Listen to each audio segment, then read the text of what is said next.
تو ایک دن حضور گھر میں بیٹھے بیٹھے نا، میں یہ تو نہیں کہتا کہ سرکار بور ہو رہے تھے، میں یہ جملہ تو نہیں بولتا، شایان شان نہیں سرکار کے، لیکن نبی کریم صلی اللہ علیہ وسلم بیٹھے بیٹھے نا چپ کر گئے، اور دیر کے بعد حضور نے فرمایا، عائشہ تھی، سیدہ عائشہ صدیقہ، سیدہ حفصہ تھی، حضور نے فرمایا عائشہ کسی صحابی کو بلاؤ مجھ سے باتیں کرے، یعنی یہ پہلو نرالا ہے، کسی کو بلاؤ ذرا مجھ سے باتیں کرے۔ تو جناب عائشہ کہتی ہیں میں نے آؤ دیکھا نہ تاؤ دیکھا، بیٹیاں تو بات ہی باپ کی کرتی ہیں، اور نمبر دوسرا لگ جائے تو پھر بھائیوں کی، چلو تیسرے نمبر پہ میاں صاحب کی بھی باری آ ہی جاتی ہے، لیکن پہلے یہ دو نمبر یہ ہوتا ہی ایسے۔ تو حضور نے فرمایا کسی کو بلاؤ ذرا مجھ سے باتیں کرے۔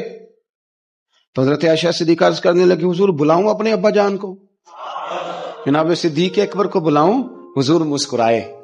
اور مسکرا کے فرمایا نہیں تو رہنے دے،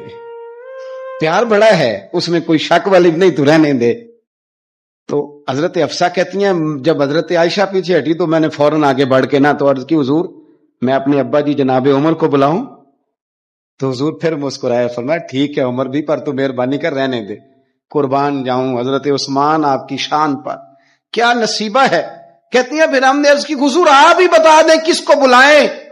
تو کہتی ہے ہم نے حضور کے چہرے پر عجیب سی سنجیدگی دیکھی، حضور فرمانے لگے کوئی میرے عثمان کو بلاؤ، کوئی میرے عثمان کو بلاؤ، میں اس سے باتیں کرنا چاہتا ہوں۔